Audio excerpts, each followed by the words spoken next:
qu'on ait une bonne terre pour pouvoir s'implanter, quoi. Donc, à partir du moment où la terre, elle est pas respectée, ben, c'est à nous de...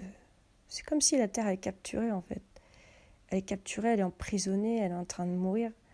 Et on ne peut pas laisser... Parce qu'en fait, c'est notre moyen de subsistance, c'est notre terre, en fait. Enfin, c'est notre terre, c'est la terre d'Allah, en fait. Et Allah nous l'a confiée. Il nous l'a confiée pour qu'on prenne soin d'elle. Voilà. À l'image de l'homme et de à l'image de la femme, en fait. Il y a beaucoup en fait Allah a fait beaucoup de références à la terre, beaucoup d'images en fait. Et subhanallah. Donc voilà, plutôt que de faire des espèces de, comme on appelle ça, de monoculture industrielle là, je pense qu'il faut privilégier, et c'est là où je veux en venir, quand on peut, parce qu'on ne pourra pas venir nous contrôler partout sur la terre. Ou alors c'est que voilà, il faut le prendre comme une épreuve et au moins il faut faire les choses.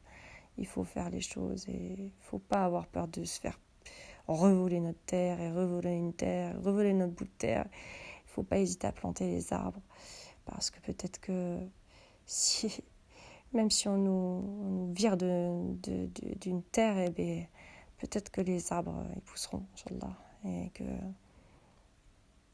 que ça portera ses fruits. Au moins, planter les graines, quoi. Et ouais, il faut pas... Ouais, bien sûr qu'ils ont essayé plein de fois de nous... Dès qu'on essaie de se rassembler, voilà, ils nous jugent de secte ou de Allah, je ne sais quoi. Tout ça parce qu'en fait, on veut vivre en harmonie avec la nature et avec la création d'Allah, en fait. Et on veut vivre, voilà. Bien sûr qu'on n'a pas envie de mettre nos enfants dans leur usine scolaire, voilà. Subhanallah. C'est parce que, voilà. Bien sûr que le lien avec les enfants, avec les autres enfants, je ne parle pas de ça. Je parle de que, voilà, nous, si on veut créer du lien avec les enfants et leur dire dans chaque moindre détail de la science voilà, que les choses, elles poussent, c'est machallah, c'est grâce à notre Tout-Puissant, en fait, qu'on veut faire un rappel constant, en fait, d'Allah, dans le moindre détail de cette vie, c'est la moindre des choses, en fait, voilà, c'est l'essentiel. Et si on veut nous enlever ça, c'est que c'est là, on peut pas accepter ça. On peut pas accepter ça, voilà. Alors, je sais que c'est pas facile comme combat pour nous, les mamans, parce que les mères de nos enfants, on a peur en fait de se faire voler nos enfants parce qu'on veut pas les mettre dans leur école. On essaie de trouver des solutions et on compte sur nos frères, pour celles qui en ont, pour celles qui ont encore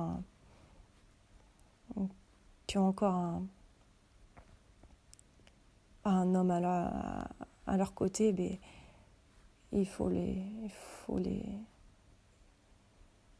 bref, il faut donc de toute façon il faut qu'il y ait une solidarité en fait entre nous et c'est ça qu'ils arrivent à briser les seuls vrais liens qu'on arrive à avoir en fait quand on est en dehors, on va dire, de leur mode de vie urbain. C'est parce que dans les modes de vie urbains, le rapport à la terre est très limité, quoi. Et voilà, à part travailler pour leur système de décadent, lamentable, quoi. Lamentable, franchement, Allah. Même s'il y a des belles choses c'est pas la question, c'est pas qu'il n'y a pas de belles choses à retenir dans toutes ces épreuves. Mais il faut savoir où on va, en fait. Il faut savoir quelle direction on prend, quoi. Et dans quel train on est et à quelle gare on va s'arrêter. Et pour prendre notre vie en main, quoi. Parce que si on reste dans le train toute la vie et qu'on n'a pas compris que Allah il nous attend sur le terre-terre, et il nous attend sur le terre-terre pour, pour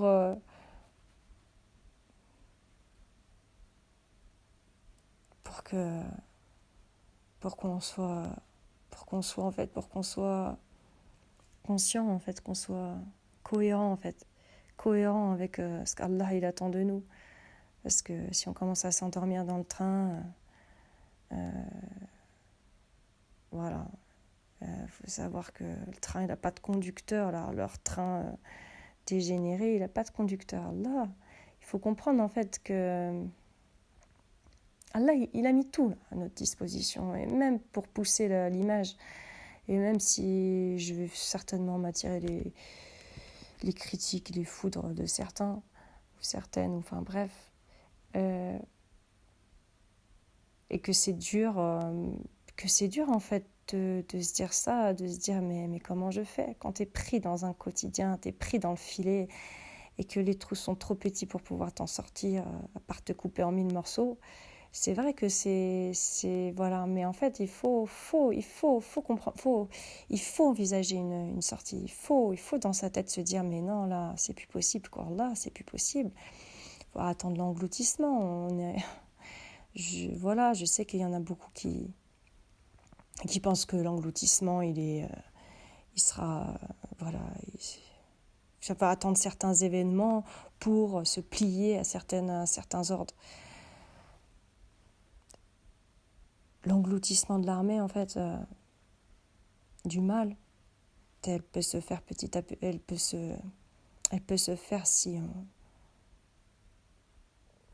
on la laisse, en fait, dans ces sables mouvants, s'enliser toute seule, en fait. Et voilà, alors après, voilà, c'est pas pour nier l'arrivée du Mahdi. Moi, je pense que ou la confirmer, ou Allahu alam, ouais, moi après je veux pas rentrer dans ce débat en fait. Il y en a, je sais, qui veulent pas sortir de ce débat, mais moi là j'ai pas envie de rentrer dans ce débat. Voilà, ni sur le débat des hadiths, des rapports avec ce qu'on doit préserver de la sunna ou pas, ou voilà, ce qui est remis en question là. En fait, Allah, pour tout ça, il nous dit raccrochez-vous raccrochez-vous à sa parole au câble d'Allah. Voilà, c'est ce qui ne doit pas nous diviser en fait. Et chaque fois qu'on a un sujet de division, il faut se ramener à la parole qu'il y a dans le Coran, et Allah il nous dit bien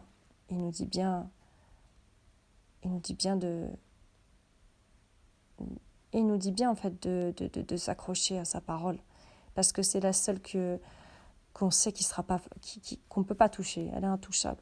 Alors je sais qu'en fait, c'est pas pour prendre la défense d'un groupe ou d'un autre, ou du tout en fait. Moi j'arrive à comprendre, et moi-même je suis un peu, on va dire entre guillemets, je pense que tous on est un petit peu en fait en train de se chercher la vérité dans toutes les paroles qui sont pas dans le Coran, démêler le vrai du faux, et sans rentrer dans nos passions. Et du coup, mais il faut comprendre ce qui fait sens, en fait. Il faut comprendre ce qui fait sens. Allah nous dit, dans le Coran, prenez le meilleur de ma parole. Voilà, par exemple, si on veut essayer d'appliquer une situation qui a été particulière, en fait, à un moment donné, Allah, notre situation, elle est singulière. Donc, en fait, ce qu'il faut comprendre dans le Coran, c'est que chaque situation doit être appréhendée selon, et chaque solution doit être adaptée en fait à ce qu'on vit.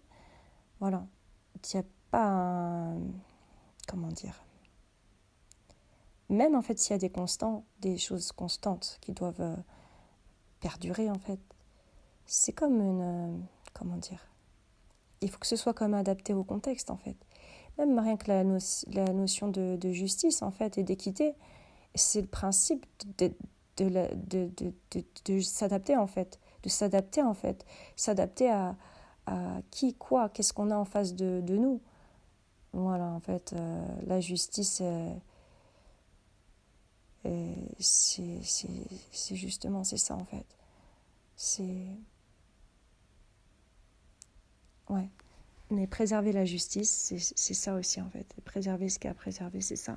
Et ouais. Mener le combat, c'est ça en fait. Et réformer ce qu'il y a à réformer, c'est... Ouais. Et la manière dont on doit réformer les choses doit être adaptée en fait à la situation, aux personnes en fait, et leur implication, enfin leur manière d'être, leur manière de vivre et de voir les choses. Ouais, en fait, faut être sensible à ce qu'on a, à ce qui nous entoure.